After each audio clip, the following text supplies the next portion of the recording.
Days. तो इसमें लेकिन ये कि पिछली दफा भी हमारा कुछ पॉलीहाइड्रामियोस से रिलेटेड कुछ चीजें हमारी रह गई थी, क्योंकि हमने सिर्फ माइल्ड को डिस्कस किया था, स्वेयर को तो हमने टच भी नहीं कर सके।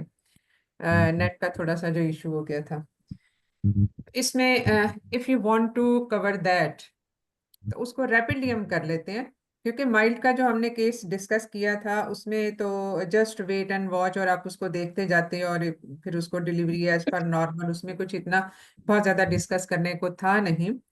तो लेकिन जहाँ पे स्वेयर वाली चीज आ जाती है, स्वेयर में थोड़ी सी चीजें as regard to its pathology, फिर उसकी जो कॉम्प्लिकेशंस हैं फीटल एंड मैटरनल बोथ, और उसकी मैनेजमेंट, इट बिकम्स डिफरेंट। क्योंकि अब इसमें पॉलीहाइड्रामियोस का जो मसला है कि अगर वो जितना अर्ली अपीयर होगा और जितनी स्वेरिटी का होगा, उस पे डिपेंड करता है कि उसके साथ एसोसिएटेड एनॉमलीज भी ज्यादा होने के चांसेस होते हैं, as we discussed in the last session. अब जो स्वेर जो हमने कहा था कि AFI मोर देन 35, जो हम उसकी कैटेगराइजेशन की अगर हम बात करें तो as the uterus is over distended, so it leads to many maternal complications and symptoms, जिसकी वजह से पेशेंट अमूमन हमारे पास आती है, चाहे वो पहले अनबुक भी हो, जो भी हो, due to her symptom. And at that time, apart from screening for all the associated जो causes हैं या pathologies हैं, उसके अलावा हमने पेशेंट के की सिम्टोमेटिक ट्रीटमेंट भी करनी होती है, जो कि स्वेट पॉलीहाइड्रामियोस में इस बाय एमनियो रिडक्शन। क्योंकि अगर ये एसोसिएटेड विथ फीटल एनॉमलीज है तो उसमें तो फिर टर्मिनेशन का ही सिनेरियो बन जाता है। इडियोपैथिक अमूमन स्वेर फॉर्म में कम ही जाता है, जितना स्वेरिटी ज्यादा होती है उतनी ही उसकी अंडरलाइंग पैथोलॉजी भी ज्यादा होने के चांसेस होते हैं। तो सिम्टोमेटिक पेशेंट अमूमन एक्यूट एब्डोमेन के साथ आपके पास आता है, एक्यूट पेन भी है, फिर उसको जाहिर है डायफ्राम प्रेस हो रही है, शॉर्टनेस ऑफ ब्रेथ भी है, उसकी वेरिकोसिटीज भी है, प्रेशर सिम्टम्स भी हैं, मेल प्रेजेंटेशन तो होती ही होती है, प्री टर्म लेबर के भी चांसेस, ये सब चीजें। एंड उससे रिलेटेड फिर जो है वो एब्रप्शन और ये सब चीजें जो है वो ये सारा कुछ हो जाता है। तो उसमें एमनियो रिडक्शन वाली चीज एक है जो हमें करनी पड़ती है, और ये बाज दफा फ्रीक्वेंट करनी पड़ती है, क्योंकि एक दफा की जो उसका अगर हम साइकिल देखें तो ये रिफॉर्म होता रहता है। अगर ये बहुत सारी चीजें उस पर डिपेंडेंट होती हैं कि इसके पीछे पैथोलॉजी क्या है। कुछ एनॉमलीज ऐसी हैं जिसमें बहुत रैपिड फॉर्मेशन हो रही होती है, तो उसके हिसाब से फिर इसका जो है वो उसकी फ्रीक्वेंसी ऑफ एमनियो रिडक्शन भी होगी। लेकिन एमनियो रिडक्शन हम तब करते हैं एक तो सिम्टम्स के बेस पे, सेकेंडली जब हमने प्रेगनेंसी को थोड़ा सा प्रोलॉन्ग करना हो in an order to enhance the fetal lung maturity, उस केसेस में जिसमें कोई ऐसी एनॉमलीज ना हो जो इनकम्पैटिबल विद लाइफ है। और अगर कोई अंडरलाइन डिजीज अदरवाइज कोई मेटाबॉलिक डिसऑर्डर है तो आप उसको मैनेज करते हो। एमनियो रिडक्शन में असूल ये होता है कि आप उसमें how much amount of fluid to remove and at what speed, ये उसमें एक चीज इंपॉर्टेंट होती है। It should always be reduced slowly. बहुत ज्यादा इसमें हम अमूमन सक्शन अपरेटस उसके साथ अटैच नहीं करते, ये ऑलरेडी अपने एक ग्रेविटेशनल प्रेशर के साथ ही, प्रेशर ग्रेडियंट के हिसाब से ही आ रहा होता है। क्योंकि अगर आप इसको रैपिडली करते हो, रैपिड डिकम्प्रेशन हो जाएगी, तो उसमें प्लेसेंटल एब्रप्शन के चांसेस ज्यादा होते हैं। तो उससे बचने के लिए जो है वो फिर हम इसको करते हैं until the fetal parts are easily palpable and more specifically when जो उसका AFI है जो उसका नॉर्मल लिमिट के अंदर आ जाए, यानी लेस देन 25, या जो डीप उसकी जो उसके है लाइकर वॉल्यूम की जो पॉकेट है वो 8 से नीचे हो जाए, तो उस मैक्सिमम अपर लिमिट ऑफ जो है वो उसको हमने करना होता है। And definitely depends upon the amount of the fluid, जितना वो अंदर है हम उसको निकालेंगे, लेकिन एज अ रूल आधे घंटे में 1000 ml से ज्यादा ना निकालें। बेसिकली वो एक स्लो डिकम्प्रेशन को भी का भी ये एक प्रिंसिपल है, और ये स्लो डिकम्प्रेशन को इंडिकेट भी करता है। तो ये तो था जो इससे रिलेटेड है। अब बाकी जहां तक रोल आ जाता है एनसेड्स का, स्पेसिफिकली द इंडोमेथासिन, तो इंडोमेथासिन का रोल भी आप सबको ही पता है कि इसमें जो है वो एक जेस्टेशन वाइज ही इसके ऊपर होता है, जो कि safely below 32 weeks of gestation and अगर थोड़ा सा आप इसको ज़्यादा अगर अपर लिमिट दे दें तो 33 वीक से ऊपर ना इस्तेमाल करें। लेकिन ज़्यादातर इसका जो इफेक्ट है वो डोज डिपेंडेंट होता है। यानी if for any reason if you give it for more than 48 hours in a pregnancy beyond 32-33 weeks, तो इसमें premature closure of ductus arteriosus leading to pulmonary hypertension and leading to जो उसका hydrops पेटालिस वाली feature हैं, तो उसमें वो develop होने के चांसेस होते हैं। तो इसलिए इसको नहीं दिया जाता, but specifically it is indicated in the patients with polyhydramnios and having the preterm contractions. तो ये खास तौर पे उसके लिए होता है, जो कि ओरल रूट में अगर हम दें तो ये 25 मिलीग्राम 6 आवर्ली के हिसाब से होता है। और आप इसको देते हो for 1 week below 32 weeks of gestation, and for very short term में भी 24 to 48 hours beyond that, just temporarily उसके उसके लिए। और अगर आपको 48 आवर्स से मतलब इस टाइम लिमिट से बियॉन्ड देना पड़े तो फिर फीटल एको जरूर कर लें, क्योंकि उसमें पता चल जाएगा कि उसकी कोई कॉम्प्लिकेशन डेवलप तो नहीं हो रही। तो इसलिए इसमें ये जो चीजें थी रिलेटेड विद द पॉलीहाइड्रामियोस वो ये था। तो ये चूंकि एक कंपोनेंट रह गया था, सो आई थॉट कि ये भी एक पूरा हो जाए तो ठीक है। So now coming to the hydrocephalus, our ma'am first topic for today. जी ma'am tablet indomethacin idiopathic polyhydramnios में देंगे या फिर किसी में भी दे सकते ये हैं? बिल्कुल दे सकते हैं। उसमें देखो जो इडियोपैथिक है उसमें भी तकरीबन 30% में तो मैक्रोसोमिया साथ होता है, और उसके उसके पीछे भी कोई रीजन नहीं होती, but macrosomic foetus itself is associated with polyhydramnios in up to 30% of the cases।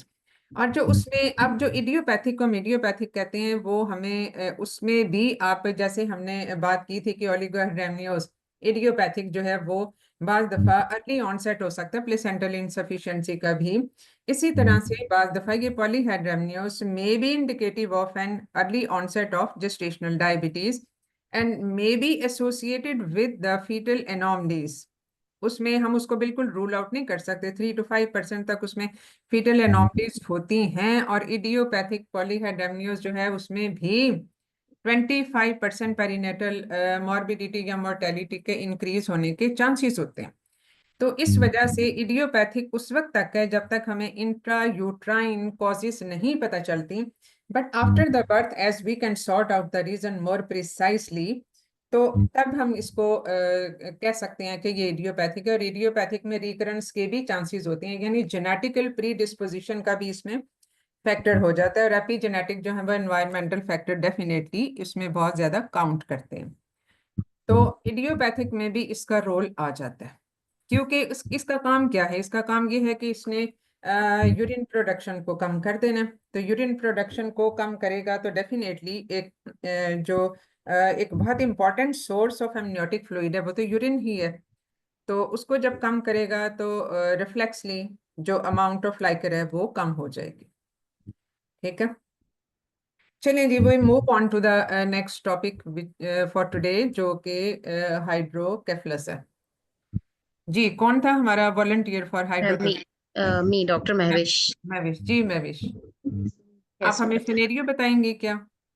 Ji, ji. जी। Madam, scenario is primary gravida, married for 3 years, came to the antenatal clinic at 28 weeks gestation with the following report of ultrasound scan showing हाँ, dilatation of the lateral ventricles up to 13 mm and no any other congenital abnormality. How will you तो count? It is an isolated one. Yes, madam. Okay, और कोई normally नहीं है, ठीक है। चलो इसको लेके चलें फिर आगे। Okay. Assalamu alaikum, madam. My name is Dr. Mahavish. I've read the scenario and ready for the structured discussion. Madam, after हाँ, introduction, building repo, and reconfirm the details given to me, I will ask the remaining questions from the biodata. That is her age, her occupation, her educational status, and the parity, and for parity and since how long she is married, and either it is consanguineous marriage or not. What is her blood group? And what was the last menstrual period and regularity of the cycle. Then I will ask my patient that either she conceived this pregnancy spontaneously or artificially induced, any hmm history of folic acid intake, any hmm history of fever, flu, rash, sore hmm throat, any history of recurrent vaginal discharge, any history of recurrent UTI, any history of the polyuria, polydipsia, polyphagia to rule out the diabetes, any history of epilepsy, any history of taking any anti-epileptic drugs like the valproic acid. Then I will inquire my patient about the past medical history, any history of the diabetes, asthma, TB, and hypertension, or any chronic illness. Then Okay. I will okay. Then I will rule out the family history. Any family history of the same congenital abnormalities are in the family having the hydrocephalus. Then I will inquire about the drug history.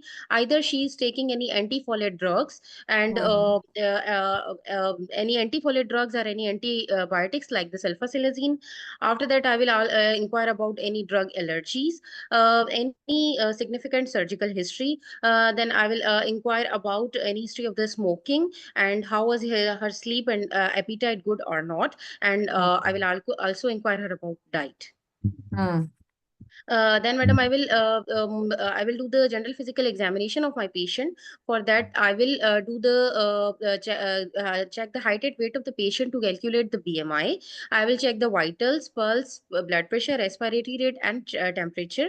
I will check the pillarness by enhancing the eyes. I will do the thyroid examination, do the complete respiratory and chest examination. After that, I will do the abdominal examination. As my patient is at the 28 weeks, so first of all, I will do the inspection, see the protuberance of the abdomen, any linea nigra, any stretch marks if present. After that, I will do the palpation, check the symphyzofrontal height in the centimeters. After that, I will check for the lie, either it is longitudinal or not, and then Likert volume and presenting part. And then I will check the fetal heart sounds. And in the after that, I will in the legs, I will see if any visible veins are the visible veins present. Now, I will move towards the investigations. For the investigations, madam, I will do first baseline investigations in which I will want blood group with Rh factor and what was the full blood count, in which I wanted to see the hemoglobin, platelets, and total leukocyte count, hepatitis B surface antigens, anti-HCV, and anti-HIV, and urine complete examination to rule out the proteins, pus cells, and the sugar. After, for the specific investigations, I want any OGTT if available or HbA1c. Then I want any dating scan if available to see the calculate the period of gestation, what was the knuckle thickness, number of the fetuses. After that, I will want the anomaly scan. Anomaly scan, if the anomaly scan shows the hydrocephalus, then I want cortical thickness, lateral ventricles diameter, and the and the biparietal diameter. Then I will also wanted to see the any other abnormalities or associated abnormalities if present or no. Then I also want the fetal karyotyping report if available, and I also wanted to see the fetal echo. Okay, then can I move toward management, madam? No. First, you will tell us the findings on ultrasound. Madam, on ultrasound report showing the dilatation of lateral ventricles up to 13 mm. Okay, this is just one finding. What about others? Cortical thickness, BPD, and associated anomalies, all that. Okay, madam. Is it available or you have just to interpret it yourself? Just interpret myself. Okay. So ventricular dilatation is up to 13 millimeter, lateral ventricle. ऐसा ही है? जी जी. ठीक है, आगे चलें. Okay, for the management. Now the madam, my management depends upon the period of gestation and the fetal karyotyping report, patient's wish, and what was the patient's wish. So for the management, first of all, I will counsel my patient empathetically. I will empathetically breaking the bad news. I will involve the multidisciplinary team that involves the senior gynecologist, obstetrician. After that, and pediatric surgeon and the senior ultrasonologist. I will make sure that this ultrasound will be done by the senior sonologist or not. Then I will discuss with my patient about the treatment options. I will discuss the prognosis of the disease with my with the parents. After that, I will I will discuss the prognosis of the disease with with the parents, and then I will discuss the various treatment options. And I will make sure the fetal karyotyping report, if done, if already not done, then I will offer the karyotyping report to see if any other type of the abnormalities is present. And then as my patient has the moderate degree hydrocephalus, as it is the 13 so I will offer the termination of pregnancy, but again this will depend upon the patient's wish. After telling them about the prognosis of the disease is poor, after discussion with the patient parents, I will offer the termination of the pregnancy. For that, I will discuss the various mode of the deliveries, as various mode of the deliveries, and again mode of delivery will depend upon the presenting part, and what was the Bishop score. If the Bishop score is poor, then I will ripen the cervix with the misoprostol according to the new FIGO classification. If the Bishop score was good, then I will induce my patient with the syntocinon. I will be very vigilant for the PPH. I will keep my patient pain free by giving her epidural analgesia. I will keep my patient under the strict monitoring. As the Okay. termination has. Okay, now you are up to the stage of delivering the baby. Yes, madam. But just tell me, you will offer her termination of pregnancy right now, or will you like to follow up her case for some more time? Uh, yes, madam. Because you have not given us the exact components of counseling session with the patient, that what about this prognosis? Because definitely the patient will ask you one question. Rather, she will ask 2-3 questions, that why this has happened. And then what is its prognosis? Prognosis means that will this baby be safe as regards to its neuronal and the physical development, and about its mental level, and how you will terminate the pregnancy and when. So these are the few questions which you have to answer, rather you have to cover it in your counseling session. So Yes, madam. exactly you have to specify the counseling components while you are talking with the patient. Because Yes. the way you gave us the points and the components of the counseling, that were just vague, not specific. तो उसको आपने specified तरीके से बताना है कि इसमें क्या। अब देखो, थोड़ा सा मैं आपको इसका बाकी बता देती हूँ कि इसमें जो Yes, बाकी चीजें हैं जिसपे you will determine the outcome and prognosis. Ventricular thickness is 13 millimeter yes, at 28 weeks. And cortical thickness is suppose 11 millimeter.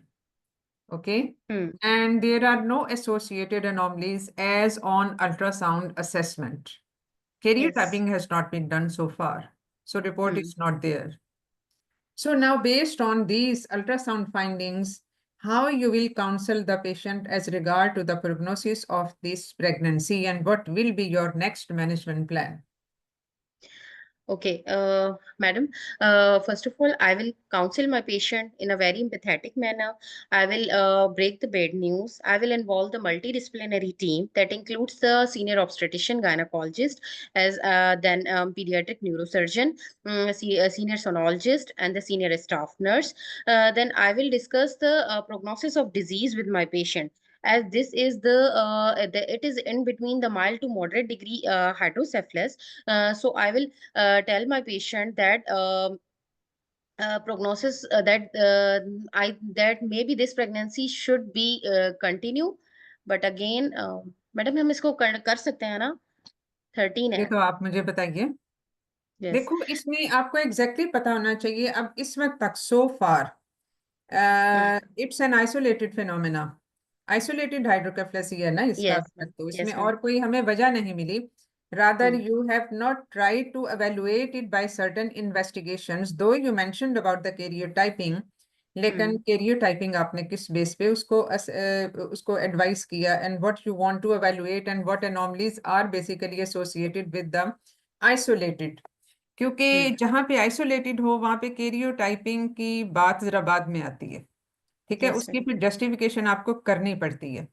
लेकिन अब इसमें ये जो इसका मॉडरेट हाइड्रोकेफलस हो गया, अब इसमें आप इसको और क्या टेस्ट करवाना चाहोगे कि जिसमें आपको उसकी पैथोलॉजी पता चल जाए, क्योंकि उसकी पैथोलॉजी के बेस पे आप प्रोग्नोसिस पे कुछ कमेंट कर सकते हैं। Yes, madam. Madam, I wanted to see any uh, सबसे पहले detail. तो मुझे ये बताएं कि हाइड्रोकेफलस की अमूमन रीजंस क्या होती हैं। ये Madam, रीजंस आपके जहन में होंगी तो तभी आप टेस्ट उस पर एडवाइस कर yes. सकते हो, और टेस्टों की बेस पे आप प्रोग्नोसिस का बता सकते हो। हाँ, मैडम इसके डिफरेंट होती हैं causes like diabetes, one of the cause, any anti epileptic drugs, TORCH infections, हाँ, TORCH infections like the rubella, तो you have rubella, not talked about this TORCH cytomegalovirus, infection. खास तौर पे टॉर्च इन्फेक्शन कौन से वाले हैं जो हाइड्रोकेफलस करेंगे? Toxoplasmosis, hmm, cytomegalovirus and hmm, rubella and okay, yes, और और toxo, rubella, cytomegalovirus hmm and any mainly तो यही है। यही है ना? ठीक है, मेनली जो है वो यही होते हैं। अब इसमें जाहिर है आप टॉर्च स्क्रीनिंग फिर करवाना चाहोगे। ठीक है, ये मेन है, और इसमें बाकी छोटे मोटे जो बाकी आ जाते हैं वो एक अलग बात है, लेकिन ये है कि ये आपने मेन करवाना है। अब what may be the other causes, क्योंकि आपके अब उसमें आ गई टॉर्च स्क्रीनिंग भी आपकी इन्वेस्टिगेशन में, जो आपने पहले शामिल नहीं की थी। हम्म क्या ये टॉर्च स्क्रीनिंग आ जाएगी? What else? अब देखो, जहाँ अ, पे टॉर्च इन्फेक्शन हुआ होता है ना, खास तौर पे अगर वो ज्यादातर तो इसके इफेक्ट देखने में आते हैं जब ये फर्स्ट ट्राइमेस्टर में हुआ हो, और अगर फर्स्ट ट्राइमेस्टर में हुआ हो तो उसमें hydrocephalus is not the only thing.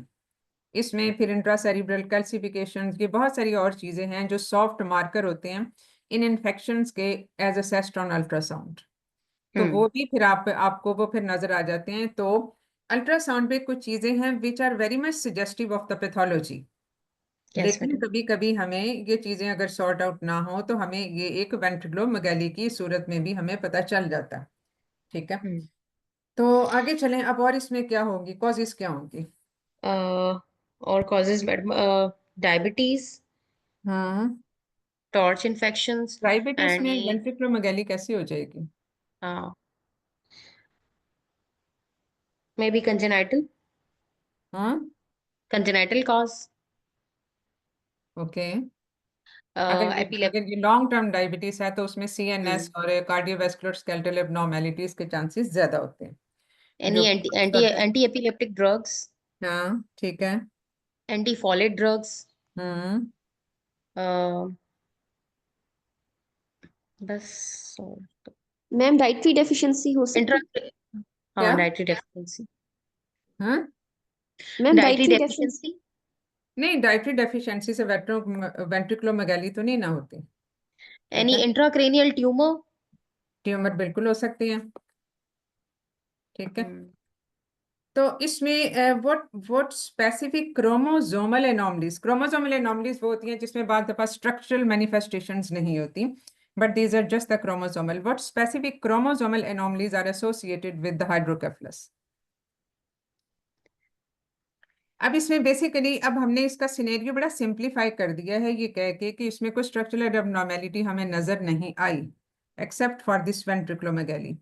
लेकिन उसमें जो क्रोमोसोमल एनॉमलीज है, इवन जब ये अल्ट्रासाउंड वाले कभी आप जो रिपोर्ट देते हैं वो उसमें बताते हैं कि तकरीबन 10% तक एनॉमलीज आपकी अल्ट्रासाउंड पे डिटेक्ट नहीं होती, तो फिर भी आपने एक जो एरर ऑफ जो मार्जिन ऑफ एरर होता है वो आपने उसमें रखना होता है।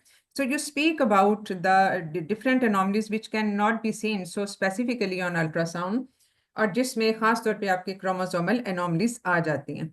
तो इसमें कौन सी पर्टिकुलर एनॉमली क्रोमोसोमल एनॉमलीज हैं जो इसके साथ एसोसिएट हो सकती हैं, जिसकी बेस पे आप इसकी कैरियोटाइपिंग को जस्टिफाई करोगे, because it is moderate type.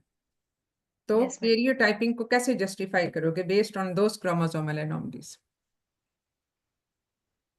Edward, Edward? Edward कौन सा, उसमें कौन सा क्रोमोसोमल डिफेक्ट होता है? तो ट्राइसोमी 13 होता ट्वेंटी है ना? Trisomy 21, 13 and 18। ठीक है, ये Yes. सारे हैं जो कि इसके साथ हो सकते हैं। तो इसको सिंपल से याद रखने का जो तरीका है ना वो यही होता है, एंड ट्रिप्लॉइडी एज वेल। ये वो Yes. क्रोमोसोमल एनोमलीज हैं जो कि हो सकती हैं इसके साथ। तो इसलिए इसके बेस पे आप कह सकते हो कि मैं कैरियोटाइपिंग इसमें करवाऊंगी फॉर फॉर बेसिकली बिकॉज, और उसकी वजह ये होगी स्ट्रेट फॉरवर्ड। माइल्ड में तो आप कैरियोटाइपिंग बेशक ना कराते, क्योंकि वो बाज दफा एक मिड ट्राइमेस्टर में आके यानी सेकंड ट्राइमेस्टर में आके ये नॉर्मली जो माइल्ड जो होता है यानी जो 10 मिलीमीटर से जो 10 मिलीमीटर तक जो होगा वो उसको नॉर्मल वेरिएंट के तौर पे हम लेते हैं। लेकिन उससे ऊपर जो है वो मॉडरेट में आ जाएगा, और मॉडरेट जितना ज्यादा सिवियरिटी किसी भी प्रॉब्लम की बढ़ जाती है उतना ही उसके साथ एसोसिएटेड एनोमलीज के चांसेस भी बढ़ जाते हैं। जैसे अभी हमने पॉलीहाइड्रोमियोस की बात की, it can be very much normal, it can be due to certain metabolic disorders, it can be due to certain anomalies.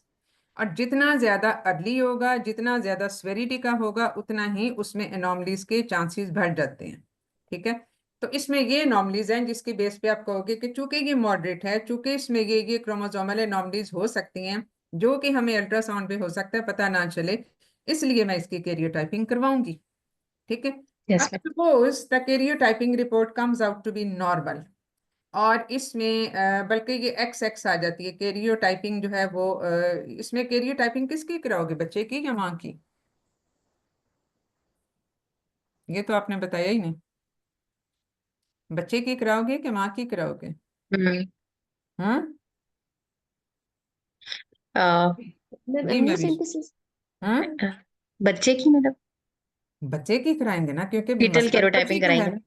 Fetal yes ही सर। कराएंगे, और जाहिर है उसके लिए फिर आप एमनियोसेंटेसिस करोगे या कोरियोनिक विलेज सैंपलिंग करोगे। ठीक है, तो ये इतना सीधा सा सवाल था, जाहिर है जिसका मसला है उसी की करवाते हैं ना।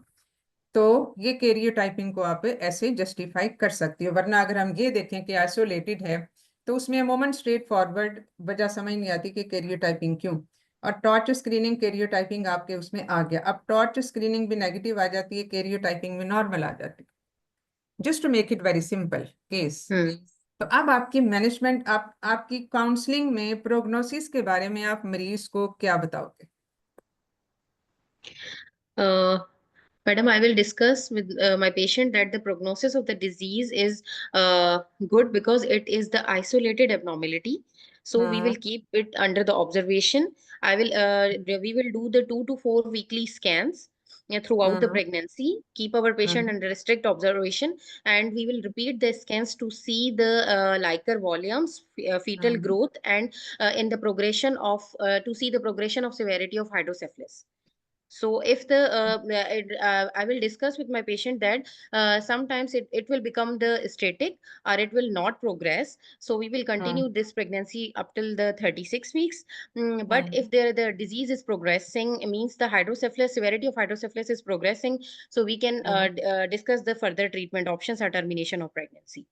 But till now, we will continue the pregnancy up till 36 weeks, and then we will discuss the mode of delivery at that time.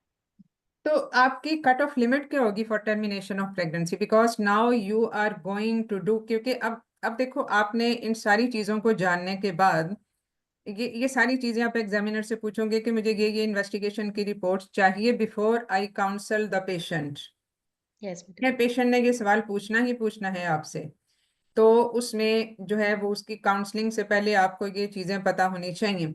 अगर कैरियर टाइपिंग में मसला आ जाता है या टॉर्च स्क्रीनिंग में कोई चीज पॉजिटिव आ जाती है तो डेफिनेटली आपका प्रोग्नोसिस, आपका मैनेजमेंट प्लान फर्क हो जाएगा।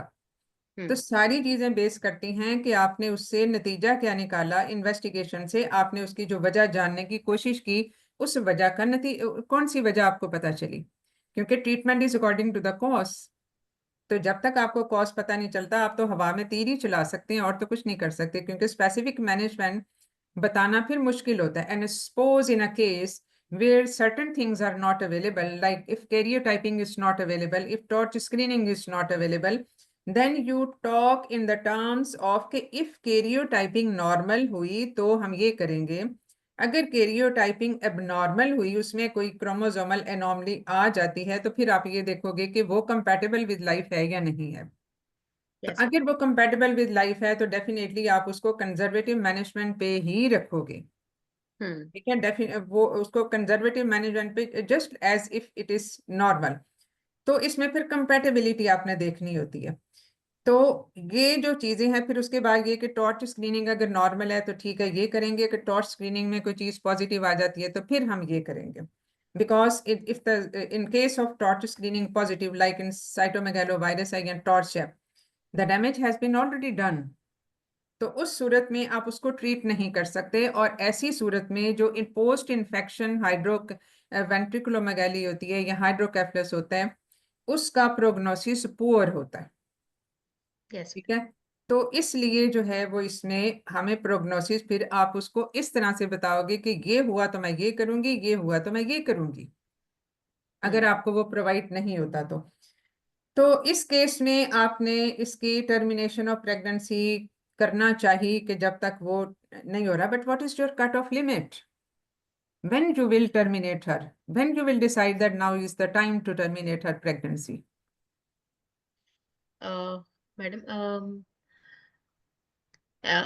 cutoff limit Hmm. tw up to 12 mm. We will. It is the mild degree hydrocephalus, so we will keep the pregnancy under observation. Hmm. नहीं, ये But माइल्ड है या after मॉडरेट है? Mild है या this मॉडरेट है? is, madam, this is moderate. हम्म, क्योंकि 15 से Up ऊपर to तो 12 severe, mm is mild. 15 जी. से ऊपर तो स्वीयर हो जाएगा। अमूमन 11 Hmm. से 12 तक 13 to माइल्ड होता है, 15 उसके is बाद moderate. फिर Yes, मॉडरेट madam. होता है। ठीक है, तो ये मॉडरेट ही जी. होगा। तो Hmm. मॉडरेट है तो फिर Uh, तो ये but आपकी again, cut it of is limit है या मैम नहीं है? इसमें कॉर्टिकल थिकनेस का वो शायद होता है कि अगर लेस देन 10 है कॉर्टिकल तो फिर थिकनेस तो पुअर मैंने इनको प्रोग्नोसिस बता है। दी ना कि अभी ये कॉर्टिकल थिकनेस 11 मिलीमीटर है। तो वही मैं उनसे पूछना चाह रही हूँ कि when she will deliver, when she will take decision to deliver the baby, cut off ma'am time अगर क्या है, फर्दर उसकी लिमिट प्रोग्रेशन क्या है? में मैम फर्दर फॉलो अप में अगर cortical thickness less than 10 millimetre हो जाए तो फिर पेशेंट वो बेबी की पुअर आईक्यू लेवल का होता है, फिर हम उसको काउंसल कर सकते हैं कि poor prognosis cortical factor thickness है। हम तो कहते किसको हैं? मैम कॉर्टेक्स नहीं, अभी ये कॉर्टेक्स नहीं है क्या? मतलब हम brain. बेसिकली कॉर्टिकल थिकनेस किसको कहते हैं? कॉर्टिकल थिकनेस इस बेसिकली वो जो सेरिब्रल थिकनेस है, यानी एक तो स्कल बोन आ जाती है ना, स्कल बोन के बाद है जो कि जिसमें वो आ जाता है एरिया ऑफ वाइट मैटर और वो सारा। फिर उसके बाद वेंट्रिकल्स आते हैं, लेकिन वाइट मैटर से बाहर यानी सेरिब्रम से बाहर एक लेयर सेरिब्रोस्पाइनल फ्लूइड की भी होती है। ठीक है, तो जो जो कॉर्टिकल थिकनेस है वो वाली लेयर है जो सेरिब्रम को इंडिकेट करती है, और उसकी compression by the expanding and the increasing diameter of the ventricle. और जितनी कम कॉर्टिकल थिकनेस होगी, इसका मतलब है उसकी जो वेंट्रिकल्स का जो प्रेशर है उससे होने वाली एट्रोफी उतनी ही ज्यादा है, और उसके साथ जो उसकी न्यूरोनल डेवलपमेंट है वो उतनी ही कॉम्प्रोमाइज्ड है।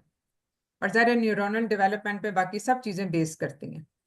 तो Hmm. उसकी एक जो लिमिट होती है वो कम से कम जो हम एवरेज जो लेते हैं वो तकरीबन 5 to 10 मिलीमीटर तक लेते हैं, but 5 millimetre is the lowest possible limit. तो 10 millimetre is an optimum limit जिस जिस तक होना चाहिए।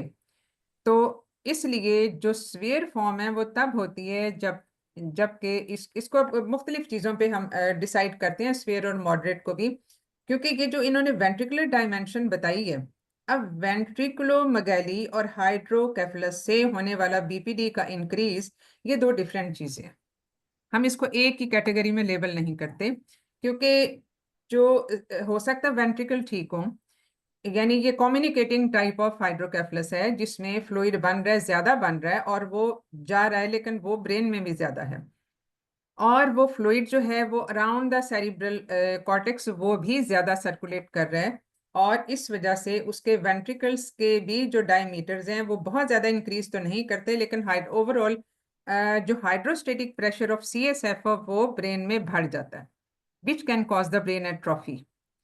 और ये दो फर्क चीजें हैं जो कि हमें ज्यादा तफसील से पता चलती हैं by measuring the ventriculocerebral ratio.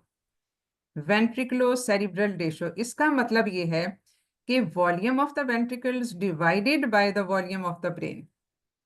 ये जितनी ज्यादा रेशो बढ़ जाएगी, ठीक है, ये जितनी ज्यादा रेशो बढ़ती है, इसका मतलब है वॉल्यूम ऑफ ब्रेन कम हुआ तो ये रेशो बढ़ी ना, उतना ही ज्यादा ब्रेन एट्रोफी के चांसेस कम होंगे। And this is calculated by ultrasound and more specifically by MRI, brain MRI, fetal brain MRI.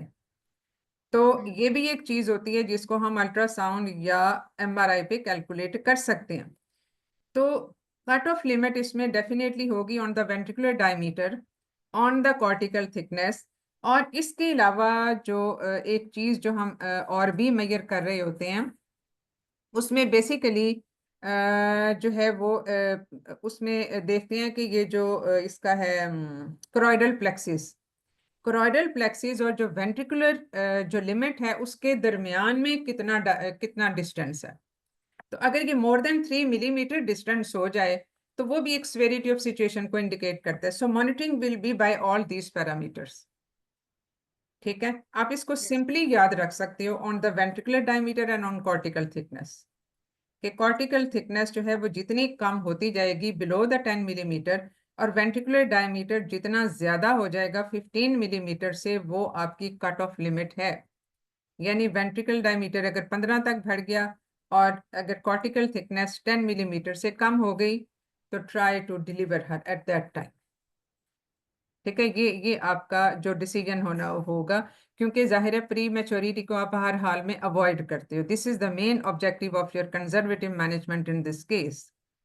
लेकिन अगर वो पॉसिबल नहीं है और ये एक आइसोलेटेड फिनोमेना है तो हो सकता है इसमें 50 to 60% बच्चों का नॉर्मल सर्वाइवल हो भी जाए। इवन हाइड्रोकेफलस के साथ the babies can do well. तो वो डिपेंड करता है उसका न्यूरोनल रिजर्व पे भी। तो सिर्फ एक ये चीज उसकी टर्मिनेशन ऑफ प्रेगनेंसी की वजह नहीं बन सकती unless we document it clearly कि ये incompatible with the quality of life है। क्योंकि दो चीजें होती है ना, with life and with quality of life.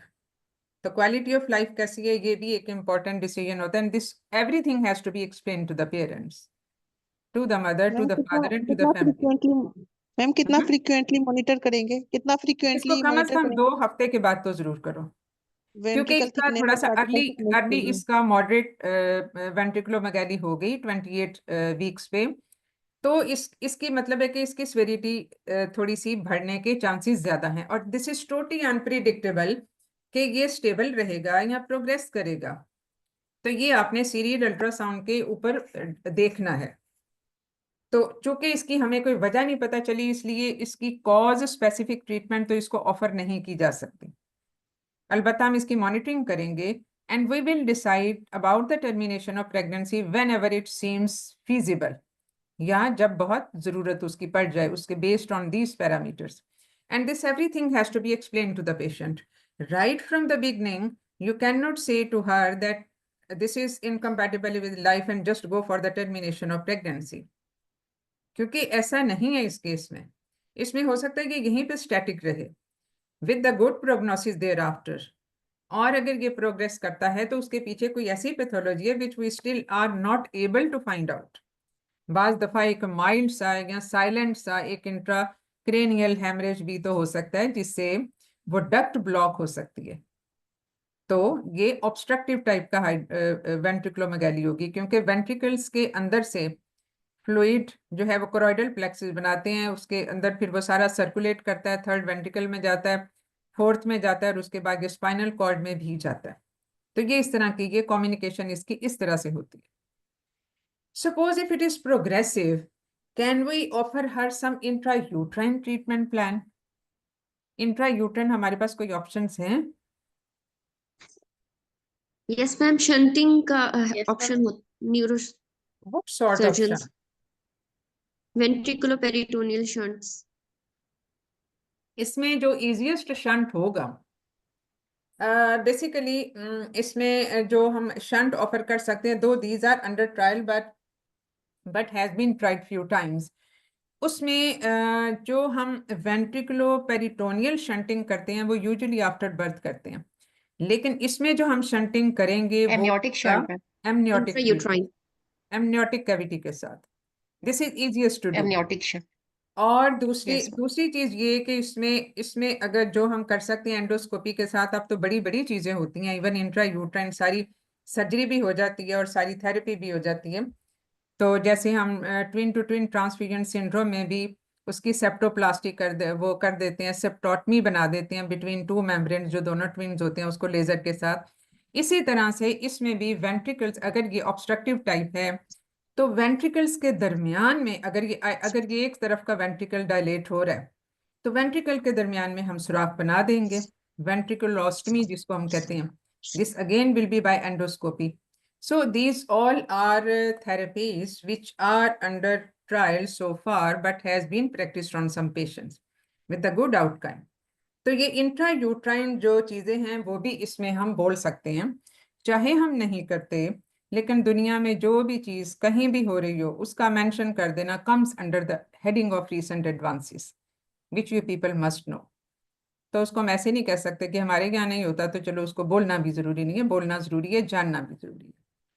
तो ये तो हो गया। अब suppose now you have decided, अब इसमें पेशेंट आपके पास कोई ऐसा आता है कि जिसमें ये तो आपके पास पेशेंट आ गया एक इलेक्टिव के तौर पे, जिसमें आपने पूरा वर्कअप भी कर लिया सारा, इसमें ट्रीटमेंट भी पूरा एक साइंटिफिक तरीके से चला, but a patient comes to you in emergency at 35 weeks of gestation और उसमें the BPD is 11 centimetre dilated, यानी बीपीडी उसका 11 सेंटीमीटर तक हो गया, and cortical thickness is just 3 millimetre, और इसमें जो all ventricles are filled with the fluid, और सारा उसमें जो दोनों वेंट्रिकल जो है वो डायलेटेड है, lateral ventricles, and the patient is in pen, मतलब उसको ऑफ एंड ऑन कहती है कि रेटिक कॉन्ट्रैक्शंस उसको आती हैं। अब इसमें क्या करोगे? Madam, as it is the severe degree hydrocephalus, so I will offer the termination of pregnancy at that time. After फिर discussing the prognosis of disease according to the patient's wish and patient's wish, and then I will discuss the different. I will offer the termination of pregnancy at this time. I will tell my patient that the prognosis is poor. There is the increased chances of the mental retardation, low motor IQ, and the deficit and increased chances of the sensory deficit in the baby. So I will counsel my patient. Onward survival or onward quality of life is quite compromised. And yes, this condition is not तो compatible with इसमें life. इसको क्या अब options क्या? ठीक है, termination of pregnancy आपने बता दी, लेकिन मरीज कहेगा कि आप कैसे निकालेंगे बच्चा, कैसे डिलीवर करेंगे?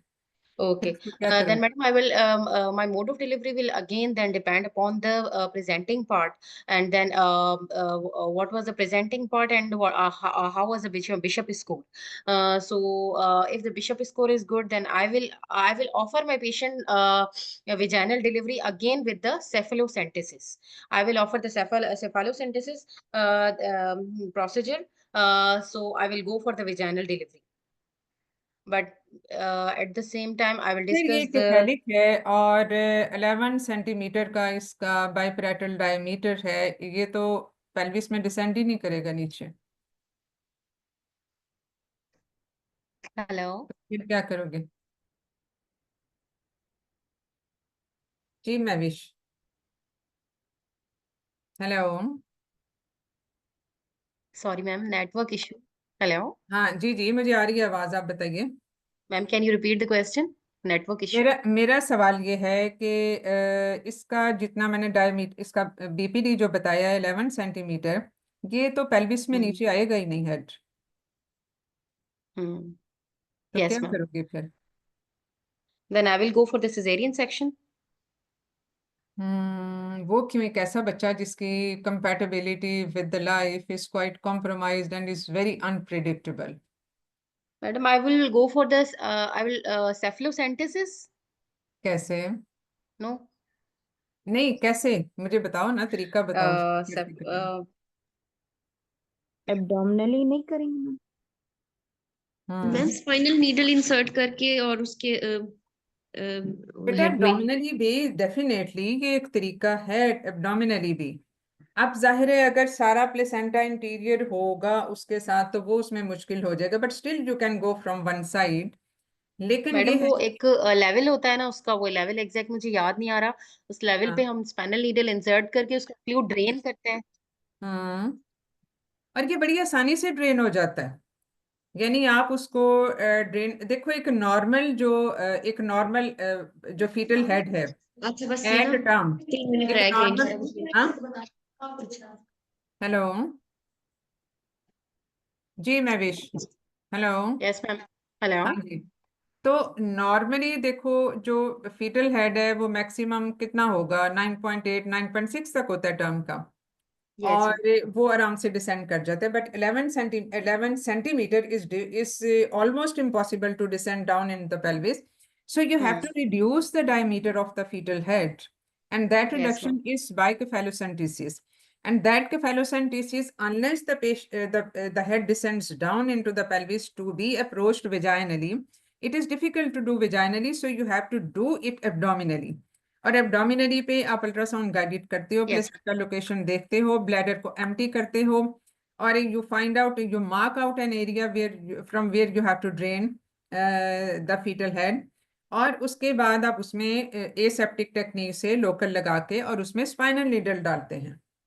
ठीक है, स्पाइनल नीडल डाल के फिर वहां से ड्रेन करते हैं।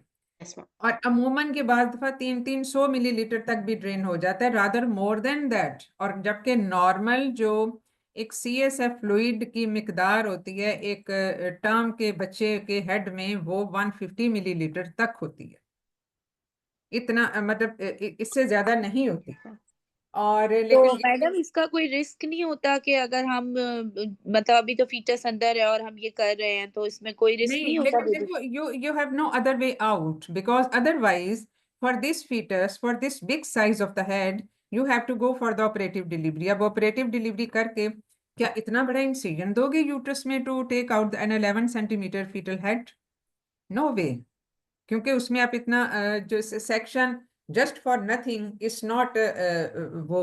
अब बात ये है कि अगर तो अब इसमें दूसरे भी तरीके होते हैं, लेकिन जब इतना अभी पेल्विस में एंटर ही ना हुआ, यानी फ्री हेड तक तो आपकी फिंगर्स भी नहीं बाज दफा पहुंच रही होती हैं, then how you will drain it vaginally? क्योंकि थोड़ा सा अगर नीचे आए तो फिर तो आप उसके फॉन्टेनल में से जाके तो उसको ड्रेन कर सकते हो। और अगर ये फर्ज किया, क्योंकि बाज दफा इतना बड़ा हेड अमूमन कैफेलिक के तौर पे प्रेजेंट भी नहीं कर रहा होता, वो ब्रीच के तौर पे आता है। तो इसलिए उसमें जो फीटल हेड अगर तो ये कैफेलिक है तो फिर आप उसके थ्रू फॉन्टेनल जाओगे। दूसरा तरीका, उसके फॉन्टेनल तक पहुंचना अगर मुश्किल हो तो आप थ्रू फोरामेन ऑफ मैग्नम जा सकते हो at the base of brain. और चूंकि अगर ये कम्युनिकेटिंग टाइप है तो आप उसकी स्पाइनल कॉर्ड के थ्रू भी जा सकते हो। लेकिन अगर ये ब्रीच के तौर पे हो तो ब्रीच में जो है वो उसमें थ्रू फोरामेन ऑफ मैग्नम जाना ज्यादा आसान होता है, because the body is out. उसमें आप हमेशा फीटल हेड को ड्रेन करते हो once the baby is born. उसमें उससे पहले नहीं कर सकते, उसमें एब्डोमिनली ड्रेन करने की जरूरत भी नहीं होती। इसीलिए जो ग्रॉस हाइड्रोकेफलस होते हैं जिनको हमने कर देना होता है टर्मिनेट, और उसमें हमें कोई वो फीटल सर्वाइवल से ऐसा रिलेटेड कोई इशू नहीं होता, वहां पे अगर बेबी एज ब्रीच प्रेजेंट करे तो दैट इज मोर फीजिबल। क्योंकि the body descends down is basically delivered, और हेड जो है वो एंट्रैप हो जाता है। उस एंट्रैप्ड हेड को की केफेलोसेंटेसिस करना विजाइनली, एंड अगर विजाइनली पॉसिबल ना हो और बहुत ही बड़ा हेड हो तो एब्डोमिनली भी उसको करना ज्यादा आसान है as compare to the foetus with the cephalic presentation. और ये बाज दफा तो ऐसे होता भी रहा है कि उसमें फीटल बॉडी हैंगिंग आउटसाइड और एंट्रैप्ड हेड के साथ पेशेंट आ जाते हैं, और बाद में पता चलता है कि वजह ये थी कि इसमें हाइड्रोकेफलिक हेड था। तो बहरहाल इस तरीके से फिर इसको हमने करना होता है। मैडम लेकिन इसमें आप पेशेंट की काउंसिल करेंगे ना कि ये अगर सारा ये कुछ काउंसिल बेबी करके, नहीं क्योंकि जहाँ पे नहीं देखो बेटा, मैडम मैं ये कहना चाह रही हूँ कि अगर ये हाँ, करेंगे तो ये तो डिस्ट्रक्टिव प्रोसीजर है ना, डेफिनेटली तो डिस्ट्रक्टिव प्रोसीजर है। और ये सारी चीज आप पेशेंट के साथ पहले से डिस्कस कर रहे हो। अब सपोज पेशेंट कहती है कि मैं ऐसा कोई प्रोसीजर नहीं चाहती, I want to save my baby whatever is the position और whatever is the condition of baby. ऐसा हो सकता है, some people have very sentimental wishes. तो उस सूरत में आप फिर सिजेरियन की इंडिकेशन उस सूरत में बनेगी, और if there is any other obstetric indication for doing section in this case, जैसे अगर कोई प्लेसेंटा लो लाइंग है या और कोई ऐसी प्रॉब्लम है या कोई ट्रांसवर्स लाई है, इस तरह की कोई कंडीशन ऑब्स्टेट्रिक इंडिकेशन बन जाए तो वो और बात है। और या फिर अगर पेशेंट विश करे कि मुझे हर हाल में बच्चा अलाइव ही चाहिए, जो भी है वो बाद में उसकी ट्रीटमेंट करवा लेंगे, मतलब कुछ लोगों के जाहिर है कि अपने व्यू पॉइंट्स होते हैं, तो then you have to respect her wishes. और काउंसलिंग में ये सारी चीजें आप कवर कर रहे हो कि इसमें प्रोग्नोसिस बहुत पोर है, इस वजह से इसको डिलीवर कराने के ये तरीके हैं, हर तरीके का फायदा नुकसान ये है। और अगर हमने इसको वेजाइनली करना है तो वेजाइनली हमें बच्चे के सर में से पानी निकाल के पहले उसको छोटा करना पड़ेगा ताकि वो बर्थ कैनाल के थ्रू डिलीवर हो सके। और जाहिर है इसमें बच्चे को नुकसान पहुंच सकता है, उसके ब्रेन को नुकसान पहुंच सकता है, और बाद में उसको जाहिर इन्फेक्शन के चांसेस, ये सब चीजें हैं जो उसमें हो सकते हैं, जाहिर एक ट्रॉमेटिक प्रोसीजर है। तो ये सब चीजें आप उससे बताओगे। ये होती है शेयर्ड इन्फॉर्म्ड डिसीजन, यानी ये शेयर्ड कंसेंट होती है, पेशेंट के विशेष को आप इसमें शामिल कर देते हो। It is not solely based on the health care provider या डॉक्टर का अपना एक सिंगल डिसीजन नहीं है, अनलेस के एब्सोल्युटली इंडिकेटेड हो फॉर सम रीजन और अदर।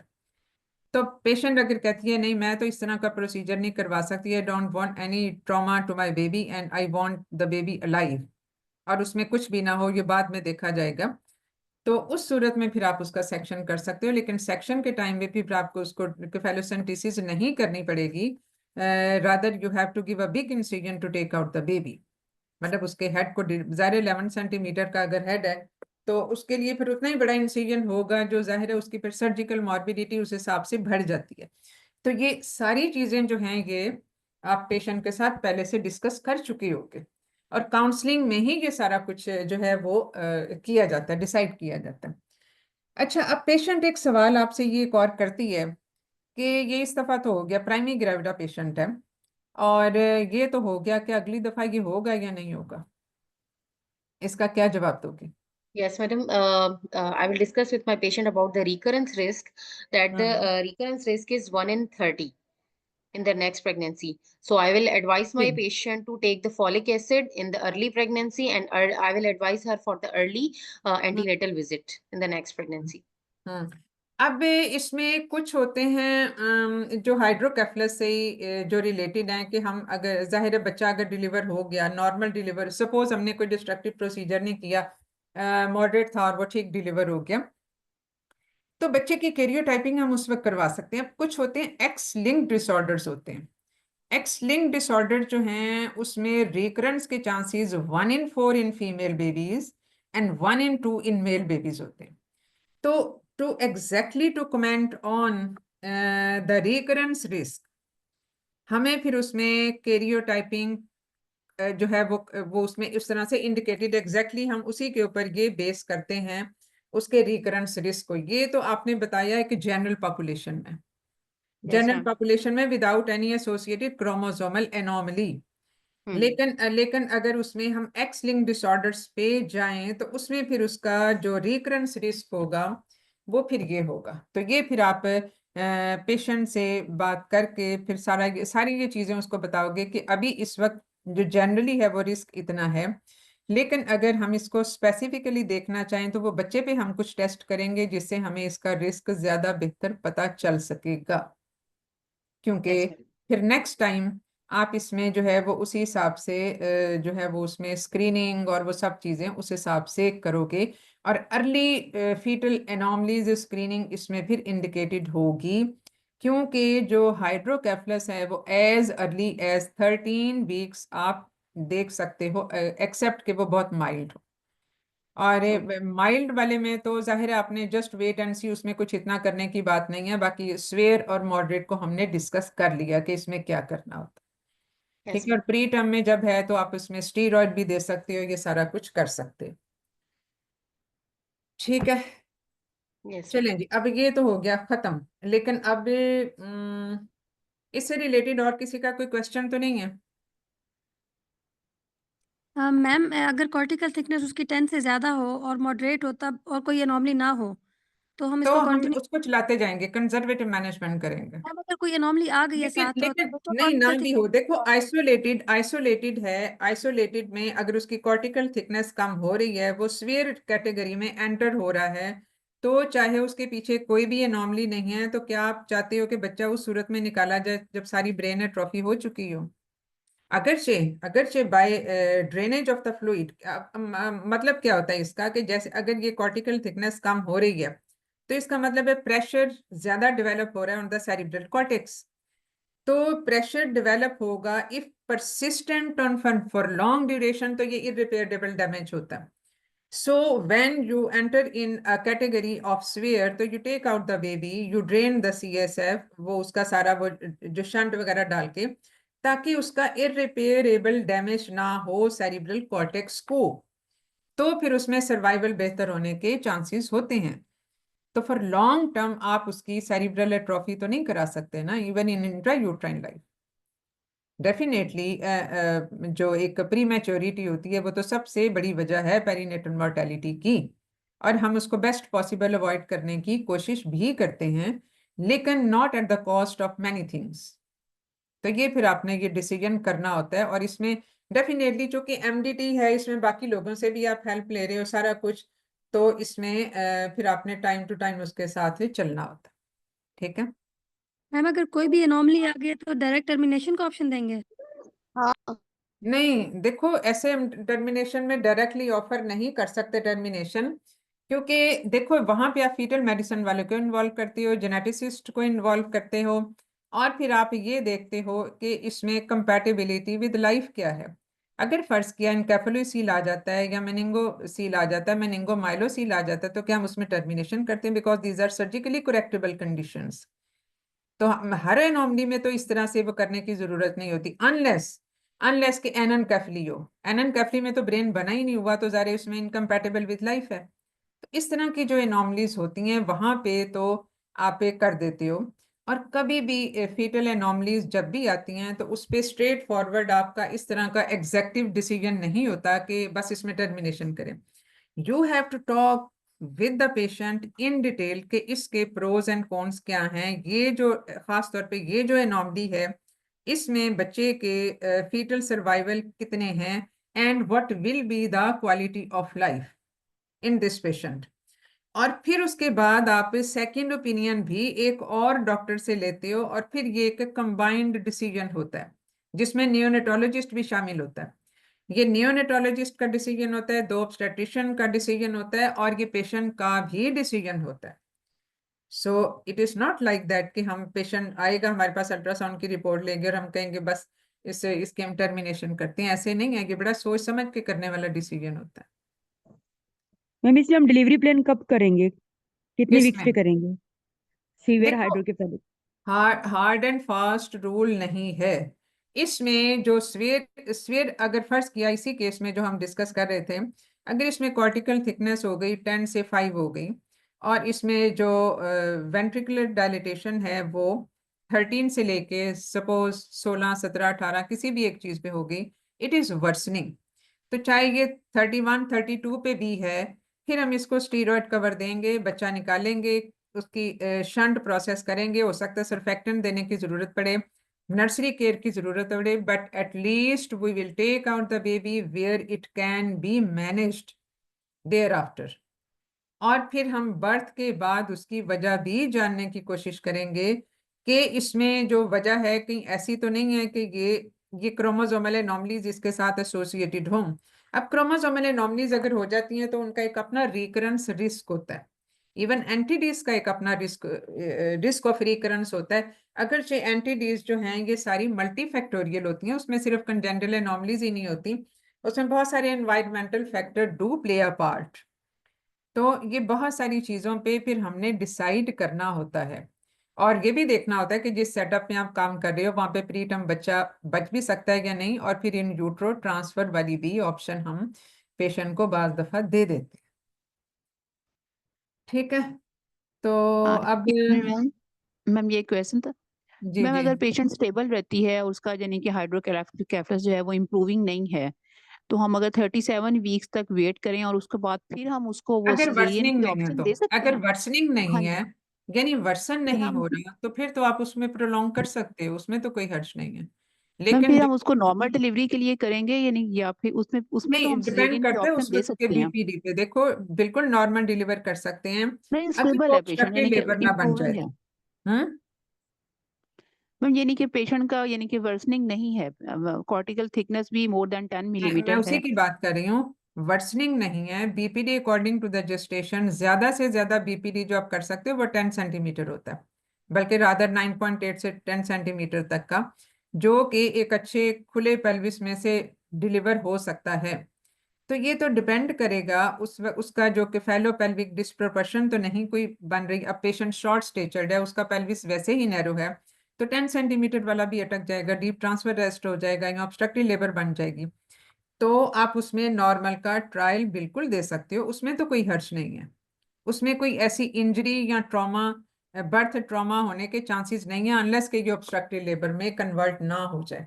तो उस वक्त का बीपीडी और बिशप स्कोर की बहुत सारी चीजों पे हम डिसाइड करते हैं, और any other indication for the caesarean section. ठीक है, ठीक है, ठीक है, थैंक यू मैम। चलो जी। अब मेरा ख्याल है अगला भी काफी जरा लंबा डिस्कस होने वाला टॉपिक है, ये जो हर्पीस है, एंड वेरी इंपॉर्टेंट टॉपिक। तो इसमें फिर इसको नेक्स्ट टाइम कर लें, क्योंकि वो फिर एक लंबा टाइम लेने वाला। हाइड्रोकेफलस इज वेरी इंपॉर्टेंट टॉपिक, क्योंकि इससे भी रिलेटेड क्वेश्चन आ भी जाते हैं, और वैसे भी ये हमें बार दफा फ्रीक्वेंटली देखने को मिलता भी है। तो मैम हाँ जी, एक क्लास उस पे भी रख लें, scenario based on clinical governor. ठीक है, वो भी रख लेंगे। लेकिन अभी अगर अगर ये हमने ये जो शुरू किए हैं पेरीनेटल इन्फेक्शन, जैसे ये वेरिसेला जोस्टर वायरस है या साइटोमेगालो वायरस है, टॉक्सोप्लाज्मोसिस है, हर्पीस है, रुबेला में तो इतना लंबा चौड़ा कोई काम नहीं होता, वो तो उसमें टर्मिनेशन ही होती है। तो कम से कम ये 3-4 हम पेरीनेटल इन्फेक्शंस को कवर कर लें, क्योंकि इनकी भी क्वेरीज बहुत होती हैं। बाकी क्लिनिकल गवर्नेंस का वैसे हमने ये सिनेरियो बेस्ड किया भी हुआ है, लेकिन इसको हम दोबारा कर लेंगे, ठीक है, एट एनी टाइम। तो is it okay for the next class? जी मैडम, नेक्स्ट कर लेंगे हर पीस का भी। मैडम हाँ, मैं ही वही ना, प्रेजेंट हर्पीस का करूंगी। चूंकि लंबा टॉपिक है और इसमें कम से कम हमें घंटा तो लग ही जाएगा, ना। I will try to cover the chicken pox in the same sitting, अगर हो गया कवर तो। जी मैडम। ठीक है, क्योंकि वेरिसेला जोस्टर, ये हर्पीस, ये सारे बड़े इंपॉर्टेंट है, और इस पे तो काफी चीजें आ भी जाती होती हैं। लेकिन एक चीज याद रखें जो आपको पता होनी चाहिए for the next presenter and the next volunteer, कि ये जो हर्पीस या ये जितनी भी स्किन लीजन्स वाले पेशेंट्स होते हैं, जिनका डिफरेंशियल डायग्नोसिस बेसिकली आपने बनाना होता है based on the clinical appearance of those surface lesions या स्किन लीजन जो हैं, उनमें हर एक की जो डिफरेंशियल डायग्नोसिस है ना, उनमें से हर एक की जो क्लिनिकल अपीयरेंस है लीजन्स की, वो बिल्कुल पता होनी चाहिए। क्योंकि पहली चीज तो आपका क्लिनिकल डायग्नोसिस ही होता है कि हर्पीस में लीजेंड्स कैसी होती हैं, वेरिसेला जोस्टर में कैसी होती हैं, सिफिलिस में कैसी होती हैं, और इसमें और भी बहुत सारी डिफरेंशियल डायग्नोसिस है। मंकी पॉक्स अब एक नई चीज जो बीच में आई है, वो भी लीजेंड्स के साथ होता है। और बाकी इसके अलावा लिम्फोग्रेनुलोमा वेनेरियम, वो भी एक उसमें वो है। तो ये सारी चीजें हैं जिसका जिसका जो नेकेड आई पेरेंट्स जो है वो आपको एग्जैक्टली पता होनी चाहिए। ये डेफिनेटली इसमें एफसीपीएस में तो कम, लेकिन एमआरसीयूजी में आपको इस पे कमेंट करना पड़ता है, यानी आपको बताना पड़ता है कि ligand will look like this this this, यानी ये वाली लिगेंड जो है कि इस तरह से हमें नजर आएगी। उसका सारा इंक्यूबेशन पीरियड, फिर उसका जो इरप्शन टाइम होता है, फिर आखिर में जो हीलिंग फेज है वो कैसा होता है, इस एक्सटेंट तक आपको पता होना चाहिए। ठीक है, चलें जी, अब क्लास को मैम फिर ये हम करते हैं खत्म जी। मैम ये नेक्स्ट हर्बीज की तो वॉलंटियर है मैम, चिकन पॉक्स हुआ तो वो मैं प्रेजेंट कर दूंगी, डॉक्टर सदफ जुबैर। ठीक है, एनी टाइम, मतलब वो आप इमरान साहब को बता दीजिएगा, ठीक है। ठीक है मैम। चलो, ओके जी, अल्लाह हाफिज। Thank you. अल्लाह। Thank you. Thank